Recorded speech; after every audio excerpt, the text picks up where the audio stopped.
नमस्कार। आप सुन रहे हैं न्यूज़ पॉइंट पॉडकास्ट और मैं हूं आपके साथ सुषमा। आज के इस पॉडकास्ट में बात नवीन पटनायक और उनके खासम खास वीके पांड्यन की, जो इन दिनों चर्चा का विषय बने हुए हैं। कुछ महीनों पहले तक ओडिशा में वीके पांड्यन एक आईएएस अफसर हुआ करते थे, लेकिन अब सत्ताधारी पार्टी बीजू जनता दल के बड़े नेता हैं। उन्हें मुख्यमंत्री नवीन पटनायक का सबसे भरोसेमंद भी माना जाता है। पांड्यन के ही सीएम पटनायक के उत्तराधिकारी होने की भी चर्चाएं अक्सर होती रहती हैं। इन सबके बीच सोशल मीडिया पर एक वीडियो वायरल हो रहा है। इस वीडियो में पटनायक भाषण दे रहे हैं और उनके बगल में पांड्यन खड़े हैं। इसी दौरान कथित तौर पर पटनायक का हाथ कांप रहा है, जिसे पांड्यन छिपाते दिख रहे हैं। इस वीडियो के सामने आने के बाद बीजेपी हमलावर हो गई है और पांड्यन पर पटनायक की सत्ता हथियाने का आरोप लगा रही है। बीजेपी नेता और असम के मुख्यमंत्री हिमंता बिस्वा शर्मा ने दावा किया कि पांड्यन मुख्यमंत्री पटनायक को कंट्रोल कर रहे हैं। उन्होंने कहा, मैं ये कल्पना करके कांप उठता हूं कि तमिलनाडु का एक रिटायर्ड अफसर ओडिशा के भविष्य को किस स्तर तक कंट्रोल कर रहा है। कुछ दिनों पहले प्रधानमंत्री नरेंद्र मोदी ने एक रैली में कहा था, कुछ मुट्ठी भर भ्रष्ट लोगों ने मुख्यमंत्री नवीन पटनायक के घर और दफ्तर पर कब्जा कर लिया है। गृह मंत्री अमित शाह ने भी एक रैली में कहा था कि नवीन बाबू की तबीयत सही नहीं है, वो सरकार नहीं चला रहे हैं, बल्कि तमिल बाबू इसे चला रहे हैं। इन सबके बीच वीके पांड्यन ने दावा किया कि 9 जून को भूमि पुत्र शपथ लेने वाले हैं। उन्होंने कहा, मुझे लगता है कि 9 जून को भूमि पुत्र सत्ता संभालेंगे।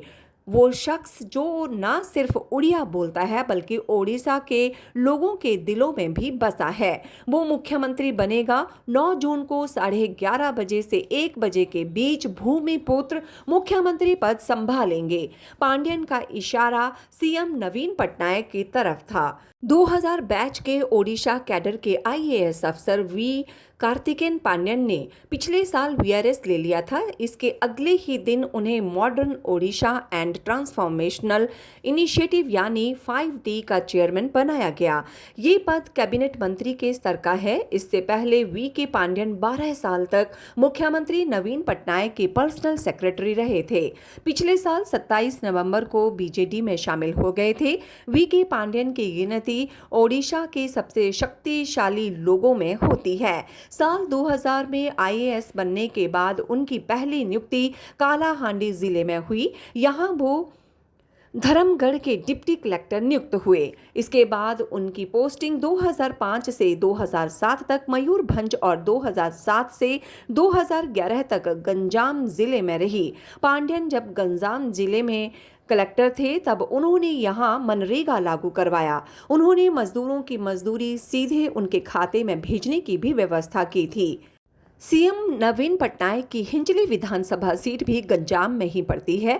उनके काम पर पटनायक का ध्यान गया और उन्होंने उन्हें अपना पीएस बना लिया। उनकी देखरेख में ओडिशा में कई योजनाओं और परियोजनाओं को शुरू किया गया। ओडिशा का कायाकल्प करने के लिए 2018 में 5T प्रोग्राम शुरू किया गया।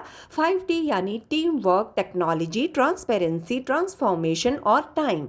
इस प्रोग्राम के जरिए ओडिशा के सभी स्कूलों को स्मार्ट स्कूल में बदला गया। बुजुर्गों को हर महीने 1000 रुपए की पेंशन देने की व्यवस्था की गई। युवाओं को हर साल 10,000 रुपए की स्कॉलरशिप दी जाती है। महिलाओं को 0% ब्याज पर 5 लाख रुपए तक का लोन मिलता है।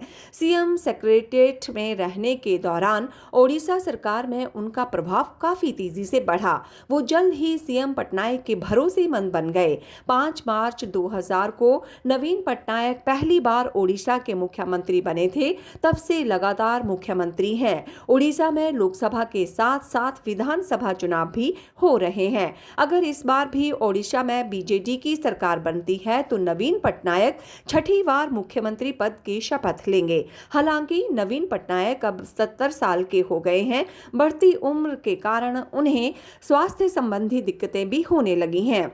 उनकी शादी नहीं हुई है और बीजेडी में कोई भी नेता उनके जितना ताकतवर नहीं है। इसलिए सवाल उठ रहा है कि पटनायक के बाद कौन ज्यादातर लोग पांड्यन को ही नवीन पटनायक का उत्तराधिकारी मान रहे हैं। ऐसी भी चर्चाएं हैं कि पांड्यन को इसके लिए तैयार भी किया जा रहा है। 2 साल पहले जून में उन्होंने राज्य के सभी जिलों का दौरा किया था। कहा जाता है कि इस दौरान उन्हें एक मंत्री से भी ज्यादा सम्मान दिया गया। जगह जगह लोगों ने उनके पैर छुए, मालाएं पहनाई गईं। पिछले साल वॉलंटियर रिटायरमेंट लेने के 1 महीने बाद जैसे ही पांड्यन आधिकारिक रूप से बीजेडी में शामिल हुए, तब से ही उन्हें नवीन पटनायक के उत्तराधिकारी के तौर पर देखा जा रहा है। वीके पांड्यन का जन्म 1974 में तमिलनाडु के मदुरई के पास कुथपनपट्टी में हुआ था। पास के ही सरकारी स्कूल से उन्होंने पढ़ाई की। बाद में मदुरई जिले के कृषि महाविद्यालय से ग्रेजुएशन और भारतीय कृषि अनुसंधान संस्थान से पोस्ट ग्रेजुएशन किया। साल 2000 में आईएएस बने और उसके बाद ओडिशा कैडर के ही आईएएस सुजाता राउत से शादी की। पांड्यन की चर्चा उस समय खूब हुई जब उन्होंने ओडिशा के सभी 30 जिलों का दौरा किया। इस दौरान वो हेलीकॉप्टर से हर जिले में जाकर राज्य सरकार की परियोजनाओं से जुड़ी जानकारियां लेते थे। हालांकि जानकार मानते हैं कि पांड्यन के नजरों में आने की वजह नवीन पटनायक की काम करने की स्टाइल है। दरअसल नवीन पटनायक नौकरशाहों पर एक तरह से निर्भर रहे हैं। एक समय था जब आईएएस से नेता बने प्यारी मोहन मोहपात्रा मुख्यमंत्री नवीन पटनायक के खास बन गए थे। प्यारी मोहन मोहपात्रा लंबे समय से बीजू जनता दल से जुड़े हुए थे। जब वो आईएएस थे तब वो तत्कालीन सीएम बीजू पटनायक के पीएस हुआ करते थे। इसके बाद जब नवीन पटनायक मुख्यमंत्री बने तो मोहपात्रा उनके राजनीतिक सलाहकार बन गए। एक ऐसा दौर आया जब ओडिशा का पावर सेंटर प्यारी मोहन मोहपात्रा को ही समझा जाने लगा था। बीजेडी ने उन्हें राज्यसभा भी भेजा। उन्हें ओडिशा की सियासत का चाणक्य भी कहा जाता था, लेकिन बाद में पटनायक से उनके रिश्ते बिगड़ने लगे। 2012 में मुख्यमंत्री नवीन पटनायक लंदन दौरे पर गए थे। उस समय प्यारी मोहन मोहपात्रा बीजेडी में एक तरह से दूसरे नंबर पर थे।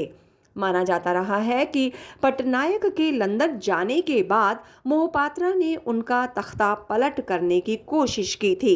उन्होंने बीजेडी के कई विधायकों के साथ मिलकर नवीन पटनायक को पद से हटाने की साजिश भी रची। हालांकि तब भी मोहपात्रा इतने बड़े नेता नहीं बन सके थे कि पटनायक को सत्ता से हटा दें। पार्टी को जब इस बारे में पता चला तो उन्हें निलंबित कर दिया। बाद में मोहपात्रा ने न सिर्फ बीजेडी छोड़ी बल्कि राज्यसभा सांसद के पद से भी इस्तीफा दे दिया। बीजेडी से अलग होने के बाद मोहपात्रा ने ओडिशा जनमोर्चा नाम से अपनी अलग राजनीतिक पार्टी बनाई। 2014 के विधानसभा चुनाव में ओडिशा जनमोर्चा ने नवीन पटनायक की बीजेडी के खिलाफ चुनाव लड़ा, लेकिन कुछ कमाल नहीं कर सकी। 19 मार्च 2017 को मोहपात्रा का निधन हो गया। उसके बाद उनकी बेटी सिक्ता पार्टी ने पार्टी की कमान संभाली। बाद में सिक्ता पार्टी बीजेडी में शामिल हो गई। पिछले साल ही उन्होंने कांग्रेस ज्वाइन की है। बीजेपी समेत विपक्षी पार्टियां पांड्यन पर इसलिए सवाल उठाती हैं क्योंकि वो उड़ीसा के नहीं हैं। विपक्षी पार्टियां आरोप लगाती हैं कि असली सीएम तो पांड्यन है, नवीन पटनायक तो सिर्फ मुखौटा है। पहले माना जा रहा था कि पांड्यन विधानसभा चुनाव लड़ेंगे। हालांकि उन्होंने चुनाव न लड़ने का फैसला लिया, लेकिन उनकी ही पार्टी के कई विधायक और राजनीतिक जानकारों का मानना है कि अगर गंजाम जिले की किसी भी सीट से पांड्यन चुनाव लड़ते हैं तो वो जीत जाएंगे, क्योंकि उनकी लोकप्रियता भी नवीन पटनायक के बराबर नहीं तो उनसे कम भी नहीं है।